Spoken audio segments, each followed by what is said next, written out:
केसांपासून नखांपर्यंत अगदी रामबाण अशी मस्त खमंग आणि कुरकुरीत आज आपण ही जवसाची चटणी पाहणार आहोत. बनवायला अतिशय साधी आणि सोपी आहे. अगदी प्रत्येक गृहिणीने आवर्जून बनवावी अशी ही जवसाची चटणी.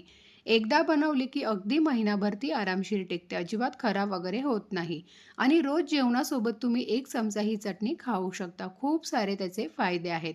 आपल्या हृदयाच्या आरोग्यासाठी, केसांसाठी, त्वचेसाठी किंवा आपले सांधेदुखी असेल, गुडघेदुखी असेल, ज्यांना डायबिटीस असेल त्यांच्यासाठी सुद्धा ही चटणी अतिशय फायदेशीर ठरते. चला तर मग वेळ न वाया घालवता लगेचच आपण आजच्या व्हिडिओला सुरुवात करूया. तर सर्वात अगोदर गॅसवर एक मी कढई गरम करायला ठेवलेली आहे. त्यामध्ये इथे 1 वाटी मी जवस घेतलेली आहे, ज्याला आपण अळशी असं सुद्धा म्हणतो किंवा इंग्लिशमध्ये फ्लॅक्स सुद्धा म्हणतात. तर कोणत्याही किराणा दुकानात सहज ही जवस आपल्याला मिळून जाईल.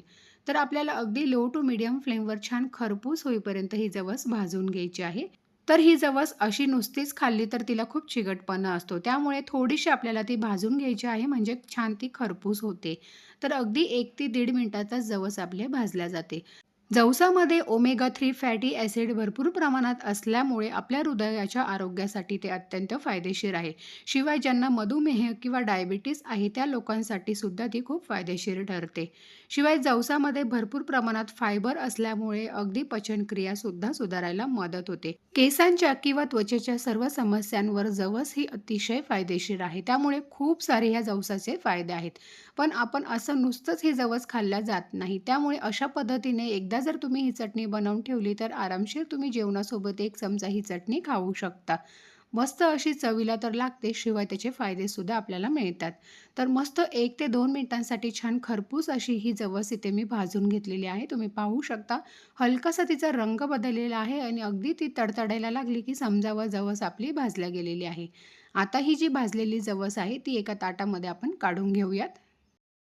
त्यानंतर पुन्हा त्याच कढईमध्ये इथे मी पाव वाटी पांढरे तीळ घेतलेले आहेत. तर गावठी तीळ इथे मी घेतलेले आहेत. साधारण चमच्याने म्हणाल तर 4 ते 5 चमचे इथे मी हे तीळ घेतलेले आहेत. ते सुद्धा आपल्याला अगदी छान मस्त खरपूस होईपर्यंत भाजून घ्यायचे आहेत. आता तिळामध्ये सुद्धा भरपूर प्रमाणात कॅल्शियम आहे, जे आपल्या हाडांच्या आरोग्यासाठी अत्यंत फायदेशीर ठरते. त्यामुळे तीळसुद्धा आपल्याला यामध्ये आवर्जून घालायचे आहे. तर अगदी 1 ते दीड मिनिटातच तीळसुद्धा मस्त अशी भाजल्या जाते. छान ती तडतडायला लागली, की समजावं तीळ देखील आपले व्यवस्थित अशी भाजल्या गेलेली आहे. खूप जास्त सुद्धा ही तीळ आपल्याला भाजायची नाहीये, नाहीतर मग आपली जी चटणी आहे तिची टेस्ट थोडीशी बिघडू शकते. अगदी हलकीशी बदामी रंग येईपर्यंत मी ही तीळ भाजून घेतलेली आहे. तुम्ही पाहू शकता. थोडीशी ती तडतडायला लागली, की लगेच आता आपण ही सुद्धा तीळ एका ताटामध्ये काढून घेऊयात. तीळ काढून घेतलेली आहे. पुन्हा त्याच कढईमध्ये अगदी पाव वाटी इथे मी किसलेलं खोबरं घेतलेलं आहे. खोबरंसुद्धा आपल्याला अगदी हलकंसं भाजून घ्यायचं आहे. खोबरं छान कुरकुरीत होईपर्यंत भाजायचं आहे. जर कच्चंच राहिलं तर मग चटणी जास्त दिवस टिकत नाही किंवा तिला एक थोडासा वेगळा उग्र वास येतो. त्यामुळे खोबरंसुद्धा छान मस्त खरपूस असं भाजून घ्यायचं आहे. खोबरं घातल्यामुळे एक तर चटणीला छान असा कुरकुरीतपणा येतो. तर हे बघा खोबरं भाजून झालेलं आहे. ते सुद्धा काढून घेऊया एका ताटामध्ये. त्यानंतर 1 वाटी इथे मी कढीपत्ता घेतलेला आहे. कढीपत्ता स्वच्छ धुवून एखाद्या सुती कपड्यावर आपल्याला पुसून घ्यायचा आहे आणि त्यानंतरच तो चटणीमध्ये वापरायचा आहे. तर कढीपत्तासुद्धा अगदी छान मस्त कुरकुरीत होईपर्यंत आपल्याला भाजून घ्यायचा आहे. तर सुरुवातीला मी असाच भाजून घेत आहे. त्यानंतर अगदी थोडंसं चमचाभर तेल घालून याला आपल्याला भाजून घ्यायचं आहे. तर कढीपत्त्याचे सुद्धा खूप सारे फायदे आहेत. केसांसाठी तर कढीपत्ता अगदी फायदेशीर ठरतो. केस गळणे थांबते किंवा कोंडा कमी होतो. केसांची वाढसुद्धा चांगली होते. नियमित जर तुम्ही कढीपत्त्याचं सेवन केलं तर. बऱ्याच वेळेस जर आपण असं भाजीमध्ये किंवा पोह्यांमध्ये कढीपत्ता वापरतो, तेव्हा आपण जेवताना तो कढीपत्ता काढून ठेवतो. पण अशा पद्धतीने कढीपत्त्याची चटणी करून तुम्ही नक्कीच खाऊ शकता. तर थोडासा भाजत आला की 6 ते 7 लसणाच्या पाकळ्या आणि जिरं यामध्ये घातलेलं आहे. ते सुद्धा आपल्याला अगदी अर्धा मिनिटांसाठी छान कढीपत्त्यासोबत भाजून घ्यायचं आहे. मस्त खरपूस होईपर्यंत आपण हा कढीपत्ता भाजून घेऊयात.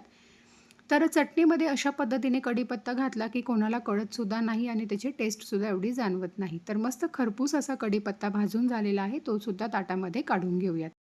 तर आपण सर्व साहित्य घेतलेले होते. सर्व साहित्य भाजून एकाच ताटामध्ये इथे मी काढून घेतलेले आहेत. आता हे पूर्णपणे आपल्याला थंड करून घ्यायचं आहे. पूर्णपणे थंड झाल्यानंतर इथे मी एक मोठं मिक्सरचं भांडं घेतलेलं आहे. त्यामध्ये आता हे सर्व साहित्य आपण काढून घेऊयात.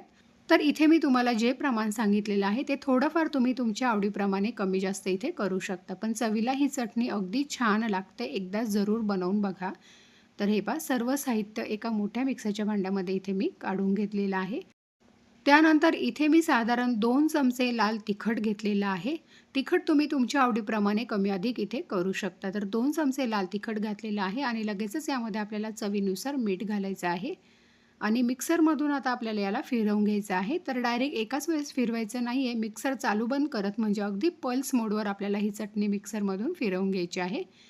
तर तुम्ही इथे पाहू शकता अगदी पल्स मोडवर मिक्सर चालू बंद करत मी ही चटणी फिरवून घेतलेली आहे.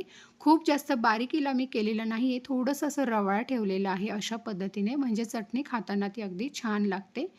तर मस्त अगदी झटपट तयार होणारी जवसाची अशी इथे आपली ही चटणी बनवून तयार झालेली आहे. अगदी नक्कीच तुम्ही ही चटणी घरी बनवून बघा. खूप सारे त्याचे फायदे आहेत आणि जेवताना आपल्याला तोंडी लावण्यासाठी काहीतरी पाहिजेच असतं, तर अशा वेळेस तुम्ही ही चटणी नक्कीच खाऊ शकता किंवा वरण-भातासोबत सुद्धा खाऊ शकता. तर एकदा नक्की बनवून बघा. कशी झाली ते मला कमेंटमध्ये सांगायला विसरू नका आणि आय होप तुम्हाला माझा आजचा हा व्हिडिओ आवडला असेल. आवडला असेल तर लाईक करा. जास्तीत जास्त तुमच्या मित्रपरिवारासोबत व्हिडिओ शेअर करायला विसरू नका आणि अजूनही तुम्ही माझ्या चॅनलला सबस्क्राईब केलं नसेल, तर नक्की सबस्क्राईब करा आणि शेजारील बेल आयकॉन देखील प्रेस करा. तोपर्यंत बाय.